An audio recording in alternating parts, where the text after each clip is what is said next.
एक बार फिर आप सभी का स्वागत है। छत्तीसगढ़ में निकाय चुनाव के नतीजे आ जाने वाले हैं और ऐसे में मतगणना के लिए स्ट्रांग रूम में तैयारियां पूरी हो चुकी हैं। काउंटिंग का काउंटडाउन शुरू हो चुका है। सुबह 9 बजे से मतगणना शुरू होगी। बता दें कि सबसे पहले पोस्टल बैलेट की गिनती होगी और उसके बाद ईवीएम के वोटों की गिनती की जाएगी। 11 बजे तक ज्यादातर निकायों के रिजल्ट सामने होंगे। तो वहीं आपको यह भी बता दें कि स्ट्रांग रूम में तो तैयारियां पूरी हो चुकी हैं। कड़ा पहरा भी इन स्ट्रांग रूम्स के बाहर लगाया गया है।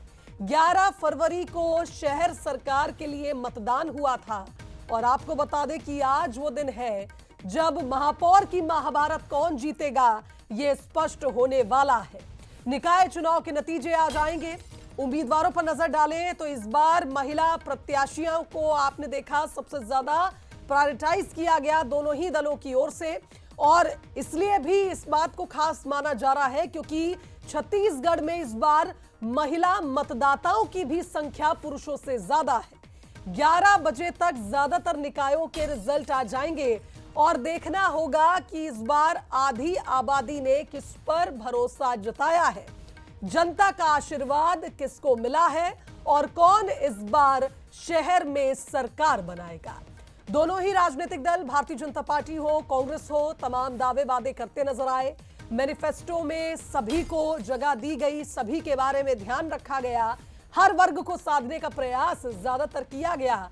लेकिन अब जनता के हाथ में था मतदान के दिन की जनता किससे आशीर्वाद देने वाली थी और आज ये स्पष्ट हो जाएगा कि आखिर छत्तीसगढ़ की जनता ने किसे चुना है। चलिए हमारे साथ रायपुर ब्यूरो चीफ गौरव शुक्ला लाइव जुड़ रहे हैं, उनका रुख कर लेते हैं। गौरव, आज नतीजों का दिन है। जिस तरह से 11 तारीख को मतदान हुआ था उसके बाद से लगातार यही माना जा रहा था कि बस कुछ दिन की दूरी है और उसके बाद ये स्पष्ट हो जाएगा कि शहर में सरकार इस बार किसकी होगी।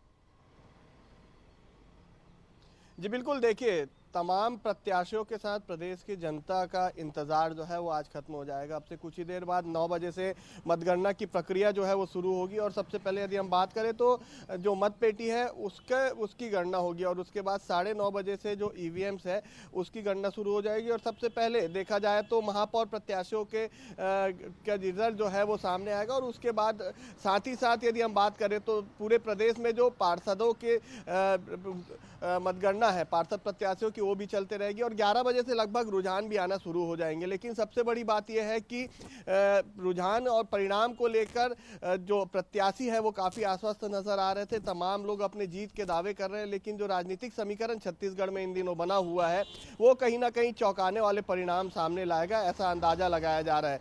10 नगर निगमों में यदि हम महापौर की बात करें तो 8 नगर निगमों में महापौर बीजेपी के बनते नजर आ रहे हैं। तो 2 पर ही कांग्रेस को इस बार अपने आप को खुश करना पड़ेगा कि जिस तरीके से 2019 में परिणाम आए थे और अप्रत्यक्ष प्रणाली से जो है महापौर अध्यक्ष का चुनाव खुद पार्षदों ने किया था, लेकिन इस बार उसे बीजेपी की सरकार आने के बाद बदला गया है और सीधे तौर पर यदि हम देखें तो प्रत्यक्ष चुनाव किया जा रहा है। तो तीनों ही जो प्रत्याशी है, महापौर प्रत्याशी, अध्यक्ष पद के प्रत्याशी और पार्षदों के जो प्रत्याशी है वो सीधे चुनाव लड़ते नजर आएंगे। और यदि पूरे प्रदेश का सिनेरियो देखें तो इसमें 10 नगर निगम, 49 नगर पालिका और उसके साथ ही साथ 114 नगर पंचायतों के परिणाम आज सामने आएंगे। और ये भी देखा गया है कि पिछले बार की अपेक्षा इस बार वोटिंग प्रतिशत भी कम आई है। 72.33 वोटिंग प्रतिशत ही इस बार सामने आया है, जबकि 2019 में 78.68% वोट हुआ था। तो सीधे तौर पर 6% से अधिक का वोटिंग प्रतिशत कम हुआ है।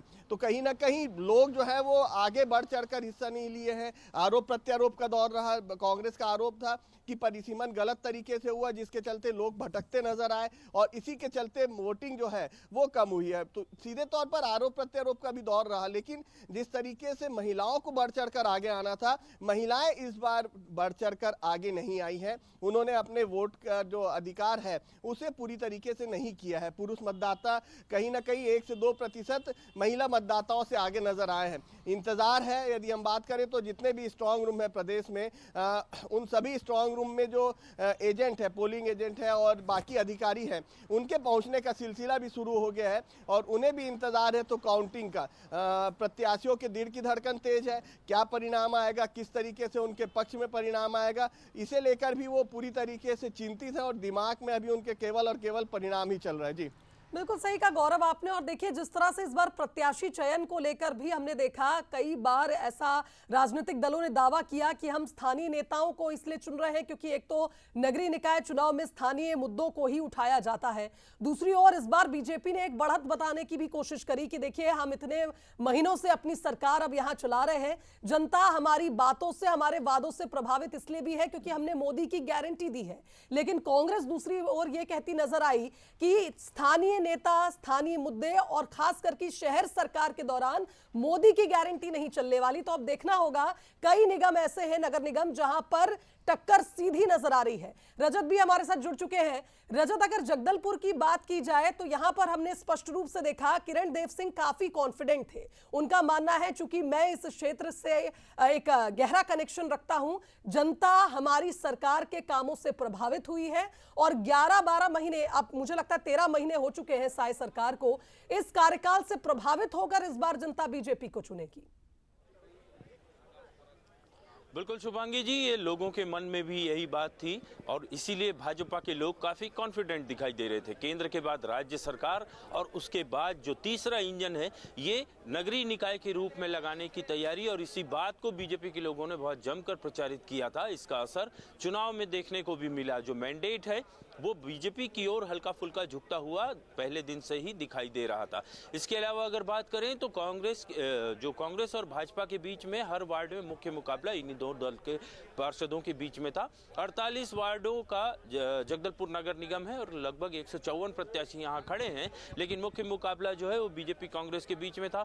इसी तरीके से 5 प्रत्याशी मेयर पद के लिए खड़े थे, लेकिन मुख्य मुकाबला जो है वो कांग्रेस के मलकीत सिंह गैदू और बीजेपी के संजय पांडे के बीच में था। इन दोनों के बीच में काफी कड़ी टक्कर देखने को मिली। दोनों ने अपना अपना मैनिफेस्टो लोकल स्तर पर भी जारी किया था, अपना विजन लोगों को बताने की कोशिश की थी और इसके अलावा लोगों को ये समझाने की कोशिश की थी कि यदि कांग्रेस जीतती है तो ऐसा होगा, और बीजेपी के लोग भी लोगों को कन्विंस करने की कोशिश करते हुए दिखाई दे रहे थे। इसके अलावा अगर बात की जाए तो 10 साल कांग्रेस के मेयर जगदलपुर नगर निगम में काबिज थे। इसको मुद्दा बनाने की कोशिश की गई, एंटी इनकम्बेंसी को मुद्दा बनाने की कोशिश की गई थी। अब 9 बजे मतदान शुरू होना है मॉडल कॉलेज में। 9 से 9:30 डाक मतपत्रों की गिनती होनी है और इसके बाद ईवीएम की गिनती होगी, जिसके बाद ये स्पष्ट हो जाएगा कि अगला मेयर जगदलपुर का कौन होगा। लेकिन इस बीच में जो पूरी प्रक्रियात्मक, अगर आप चुनावी उसको देखें, उसका विश्लेषण करें तो निश्चित तौर पर यह समझ में आता है कि ये 5वां कार्यकाल है जगदलपुर नगर निगम का और इस 5वें कार्यकाल के लिए लोगों ने अपना जो मैंडेट दिया है और उसके बाद ये कोशिश हो रही है ये जानने की, समझने की कि आने वाला 5 साल जो है वो जगदलपुर नगर निगम का किस ओर जाएगा, विकास के रास्ते पर कितनी दूर जगदलपुर दौड़ पाएगा। जो महापौर बनेंगे, जो सत्ताधारी दल के लोग होंगे, उनका विजन क्या होगा। जो 4-5 मुख्य समस्या के रूप में जो चीज़ें खड़ी हैं, वो प्रोजेक्ट जो है वो नए नहीं है, काफ़ी पुराने हैं, लेकिन उस पर किसी तरीके का काम नहीं हो पाया। इवन शुद्ध पानी और ट्रैफिक जैसी जो मूलभूत समस्या है, इससे भी आज तक लोगों को जूझना पड़ रहा है। ऐसे में निश्चित तौर पर जब वोट देने लोग गए होंगे तो इन सब बातों को ध्यान में रख के मतदान उन्होंने किया होगा और इस मतदान के बाद जो परिणाम निकल कर आएगा उससे ये उम्मीद की जा रही है कि आने वाले 5 सालों में जगदलपुर नगर बिल्कुल उम्मीद की जा रही है रजत, और देखना होगा कि इस बार जनता ने किससे उम्मीद लगाई है और किससे वोट दिया है। अमन भी हमारे साथ जुड़ गए हैं बिलासपुर से। अमन, अगर बिलासपुर की बात करें, यहाँ का वोटर एक पैटर्न पर वोट देता आया है। पहले कांग्रेस जीती, फिर बीजेपी जीती, फिर अब कांग्रेस को जिताया। अब इस बार संभावना बीजेपी की बन रही है। ऑल्टरनेटिवली दोनों ही राजनीतिक दलों को यहां जनता मौका देती आई है। निश्चित तौर पर बिलासपुर की जो जनता है, बिलासपुर के मतदाता, उन्होंने दोनों ही पार्टियों को बराबर मौका दिया है बिलासपुर से। सबसे खास बात यह है कि जब पिछले बार बीजेपी की सरकार थी प्रदेश में, उस दौरान यहां से वाणी राव ने कांग्रेस के टिकट पर महापौर प्रत्याशी के तौर पर चुनाव लड़ा था और पहली महिला महापौर के तौर पर भी सामने आई थी। तो यहाँ पर ऐसा इतिहास भी रहा है कि बीजेपी की सरकार में कांग्रेस का महापौर बन चुका है। तो ऐसे में इस बात को नकारा नहीं जा सकता कि प्रमोद नायक जो कांग्रेस प्रत्याशी है, उनके जीतने की भी पूरी संभावना। वहीं अगर दूसरी ओर बात करें तो पूजा विधानी जो भाजपा की ओर से महिला प्रत्याशी है, तो एक बार फिर से महिला के आने की उम्मीद भी जो है वो जताई जा रही है। हालांकि जो बातचीत मतदाताओं से हुई है, जिस तरह की परिस्थितियां देखने को मिल रही हैं बिलासपुर शहर में, उसमें एक चीज तो साफ है कि अधिकांश लोग परिवर्तन चाहते हैं, यानी कि कांग्रेस की सरकार को हटाकर दूसरी सरकार लाना चाहते हैं। तो बीजेपी की जीत की संभावनाएं प्रबल है, लेकिन जो कुछ भी होगा वो कुछ देर बाद पता चलेगा, क्योंकि 9 बजे से जो है मतगणना शुरू होनी है और मतगणना जब शुरू हो जाएगी उसके 1 घंटे के बाद ही रुझान आने शुरू हो जाएंगे। अगर मतों की बात करें तो यहाँ 2,61,314 मतदाताओं ने अपने मताधिकार का प्रयोग किया था। इसका मतलब है कि जो भी प्रत्याशी 1,31,565 इतने वोट अगर वो पा जाता है तो उसकी जीत निश्चित है। तो इसलिए कह सकते हैं कि शुरुआती रुझान में किसी ने बढ़त बना ली तो बहुत जल्दी ही बिलासपुर नगर निगम का परिणाम सामने आ जाएगा। और इसके साथ ही अगर बात करें तो अलग अलग वार्डों के लिए अलग अलग राउंड में गिनती होनी है। उसमें कुछ वार्ड ऐसे हैं जिनमें 12 बजे तक परिणाम आने की भी संभावना है। ऐसे 5 वार्ड लगभग है जहां पर जो मतदान जो केंद्र थे, बूथ, वो 3 से 4 ही थे, तो वहां पर बहुत जल्दी गिनती हो जाएगी। वहीं 18 वार्ड ऐसे भी हैं जहां पर 2-2 ईवीएम लगे थे, उनके लिए अतिरिक्त टेबलों की भी व्यवस्था की गई है, तो वहां के परिणाम आने में काफी समय लग जाएगा। तो ऐसे में देखने वाली बात होगी कि जो शुरुआती रुझान है वो कितना आगे बढ़ता है और किसके पक्ष में जाता है, और वहीं से लगभग स्थिति साफ होने लगेगी कि बिलासपुर का बॉस कौन बनने वाला है। अगर यहाँ के मुद्दों की बात करें तो अरपा नदी का संरक्षण और संवर्धन यहाँ का सबसे महत्वपूर्ण मुद्दा रहा। उसके अलावा शहर में जो लचर ट्रैफिक व्यवस्था है जिससे शहरवासी लगातार परेशान हैं, वो भी बहुत बड़ा मुद्दा रहा है। इसको दोनों ही पार्टियों ने अपनी ओर से भुनाने की कोशिश की है, लेकिन पिछले कार्यकाल की बात करें ना तो भाजपा ना तो कांग्रेस किसी भी कार्यकाल में अरपा के संरक्षण और संवर्धन की दिशा में उस तरह से काम हुए नहीं है जिस तरह से होने थे। इसी वजह से जो अरपा का जो मुद्दा है वो बहुत हावी है बिलासपुर नगर निगम में, बिलासपुर के बॉस के जो चुनने के लिए। अब इसमें देखना होगा कि पूजा विधानी का विधान यहाँ चल पाता है या फिर प्रमोद यहाँ के नायक बन पाते हैं। ऐसे में बहुत ही रोचक मुकाबला बिलासपुर को माना जा रहा है, क्योंकि यहाँ की जनता ने बराबर मौका दोनों को दिया है। अगर चुनाव प्रचार की बात करें तो दोनों ही पार्टियों ने अपनी ताकत झोंक दी थी बिलासपुर में। पूर्व सीएम भूपेश बघेल और दीपक बैज ने बिलासपुर में कांग्रेस के पक्ष में प्रचार किया था, और इसके साथ ही खुद सीएम यहां पर पहुंचे थे भाजपा प्रत्याशी के पक्ष में, उन्होंने रोड शो किया। इसके अलावा उप मुख्यमंत्री अरुण साव लगातार लोगों से संपर्क करते रहे, और खास तौर पर जो वर्तमान शहर विधायक हैं अमर अग्रवाल, जो पूर्व मंत्री भी रहे, जिनकी छवि बहुत अच्छी है बिलासपुर में, उन्होंने घर घर जाकर ये कहा है कि जो वोट आप पूजा विधानी के नाम पर देंगे वो सीधे मुझे मिलेगा। तो इसका असर अगर देखने को मिलेगा तो निश्चित तौर पर। और पूजा विधानी को लेकर तो काफी चर्चाएं भी हुई, जिस दौरान आप देखिए जब प्रत्याशी अपना नामांकन भर रहे थे उस दौरान पूजा विधानी पर उनकी जाति को लेकर कई तरह के सवाल भी उठे। लेकिन उसके बाद जिस तरह से मुख्यमंत्री आए थे और चुनावी रैलियां हुई, निश्चित तौर पर बीजेपी ने पूरी कोशिश करी माहौल बनाने की। देखना होगा कि इस बार जनता बदलाव चाहती या नहीं। गौरव, अगर प्रत्याशी चयन की हम बात करें तो एक बात जरा समझाइएगा, इस बार जो निर्दलीय प्रत्याशी हैं वो भारतीय जनता पार्टी या कांग्रेस से निकले हुए नेता ही हैं जो इनके माहौल को बिगाड़ने की पूरी कोशिश कर रहे थे। कई नेताओं को तो निष्कासित तक कर दिया गया पार्टी से कई सालों के लिए, क्योंकि वो प्रत्याशी के विरोध में लगातार प्रचार कर रहे थे। क्या इस बार ये भी एक बड़ी चुनौती रहेगी दोनों ही राजनीतिक दलों के लिए?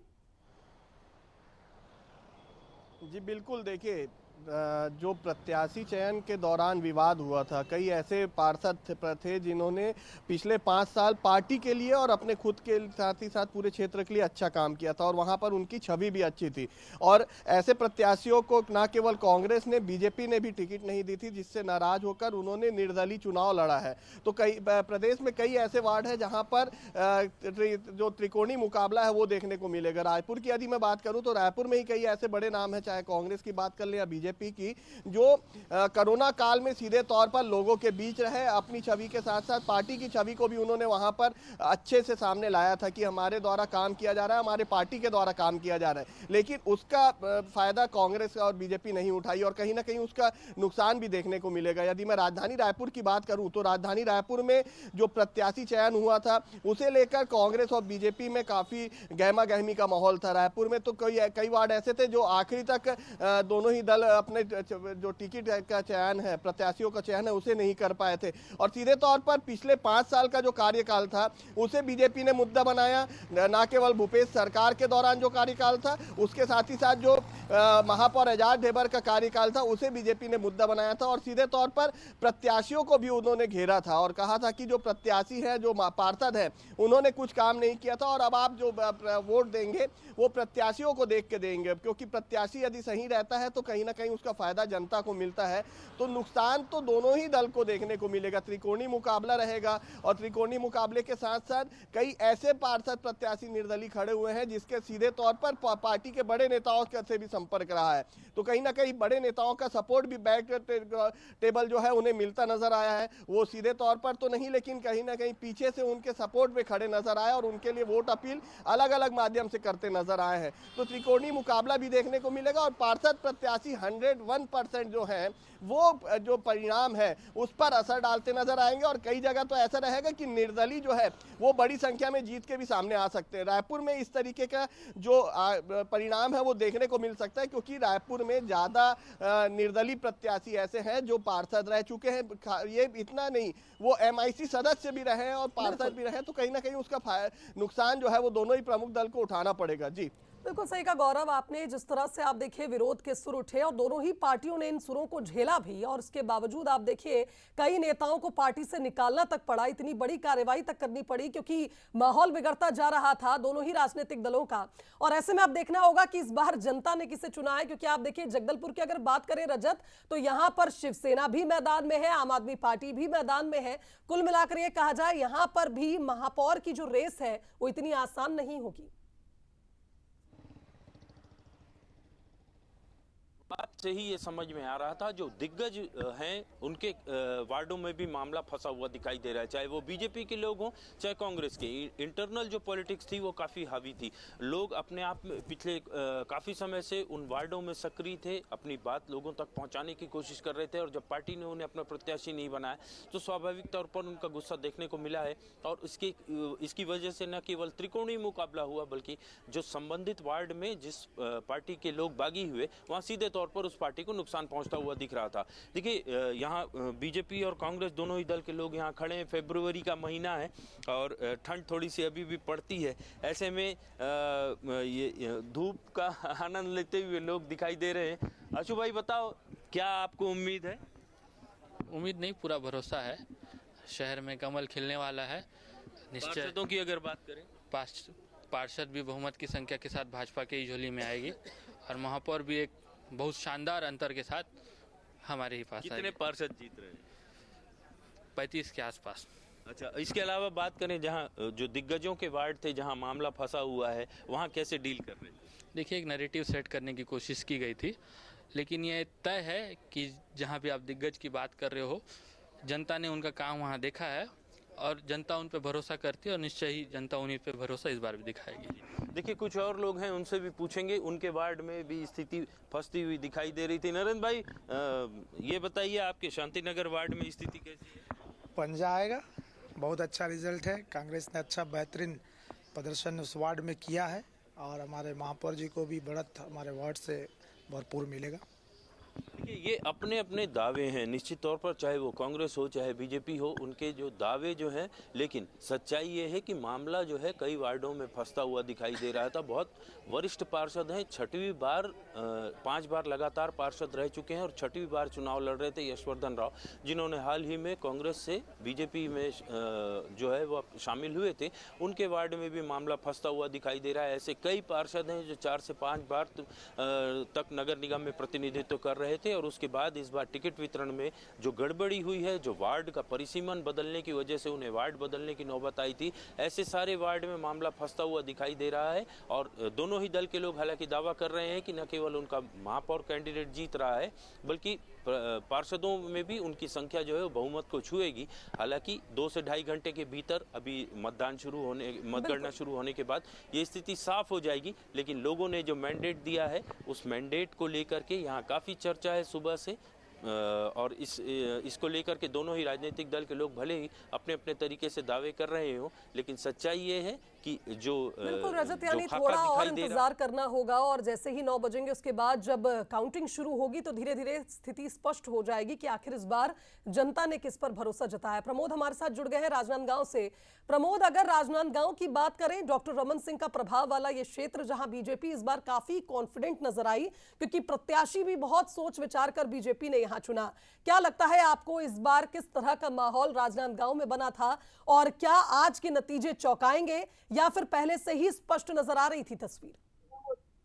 जी शुभांगी, बता दूं कि राजनांदगांव हाई प्रोफाइल क्यों रमन सिंह का ये गढ़ है। यहाँ पर चाहे लोकसभा हो चाहे विधानसभा चुनाव, कहीं न कहीं भाजपा ने एज लिया। लेकिन इस बार महापौर प्रत्याशी के लिए भाजपा ने पूर्व सांसद, पूर्व विधायक चुनाव लड़े 2 बार के महापौर मधुसूदन यादव पर फिर एक बार भरोसा किया। कहीं न कहीं कह सकते हैं कि इस चुनाव में भाजपा ने पूरी ताकत झोंक दी थी। तो ये कह सकते हैं कि जिस प्रकार से कांग्रेस ने भी कहीं न कहीं एक युवा चेहरे को यहाँ पर उतारा और दांव लगाया कि ये कह सकते हैं कि अनुभव के सामने एक युवा चेहरा, लेकिन कांग्रेस ने कहीं न कहीं एज लेते दिख रही है पार्षदों के चुनाव में। 51 वार्ड के जो प्रत्याशी थे उन पर उन्होंने जो दाव लगाया या जिस प्रकार से उन्होंने टिकट वितरण किया उसको कहीं न कहीं एज मिलता है। लेकिन बता दूं कि राजनांदगांव में 1,35,151 वोटर, महिला वोटर कहीं न कहीं फैक्टर होता है।